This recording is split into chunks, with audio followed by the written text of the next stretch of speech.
Yow da nga boo mu téye la ko.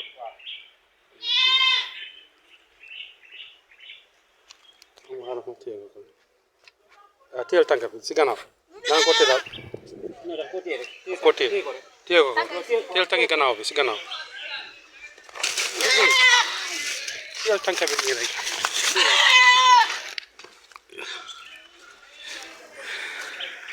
Guys, the goat got bitten by a dog, so we got the veterinary here to inject the goat, to give the goat some treatment. Be ban la noonu ban injection la penicillin. So we're gonna give him some penicillin. ñaari penicillin la ndax benn bi la la. Phenajet. Méthode okay, all right. xaj bi mbaa amul rabies sàlla xamut so li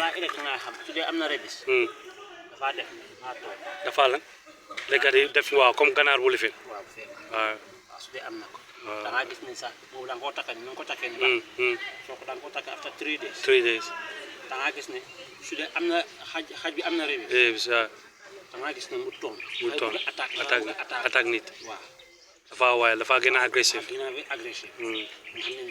rabies soo amutee rabies soo ko bàyyee tamit soo ko bàyyee mun naa mata nit moromam yi wala mun naa mata nit sax waaw bi jarul dañ ko isolate waaw ne dañ ko isolate yeah. So basically he was explaining, I was asking if the dog got rabies, how is he gonna react. So that's what he was explaining. So we're going to isolate the goat right now.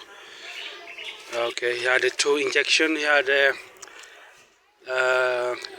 penicillin and benambilala. Phenajet mooy rey pain. Venom, it's kind of like a painkiller. Okay, right. So basically, I went out, came back, and I was told this goat was attacked by a dog. I don't know where the dog come from, but I believe it's a street dog. The sad thing is the goat is pregnant. It's a pregnant goat, and it's a first pregnancy. So I'm kind of a bit sad, to be honest. I'm sad, I'm upset, but what can we do? It's quite weak, so the vet had just injected the goat, so we're gonna leave it till tomorrow. That's where the goat got bitten by the neck. The goat was bleeding badly, but hopefully it will recover. So we'll leave it for now. It's a bit weak. So ma ko defaree lekka nag defar ko lekka side ma ko defal ndox side ñu seet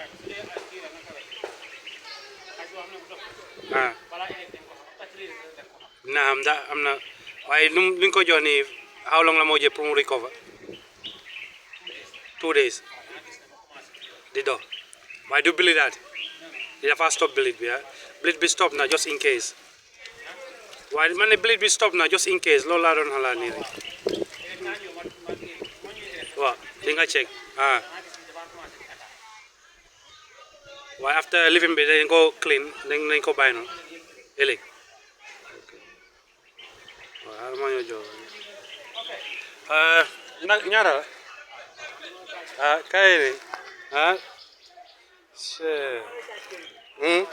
yeah kër bi sa kër la de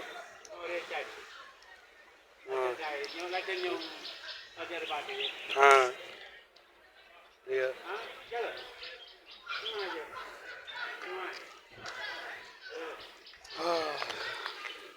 See, the neck is all full of blood. Hopefully, let's pray she's going to recover because it's her first pregnancy. So I'll be really upset if anything happens to her. But let's pray. Hopefully, she'll be alright. I hope. Get him some water. Get her some water and some stuff. Let her rest. Thank you for watching. So we'll keep it posted. We'll get it updated. We'll get it updated. So fingers crossed. She will fight through. Thanks for watching. Please subscribe and then like, comment. We'll give you updates on this incident of the goat. Thank you for watching.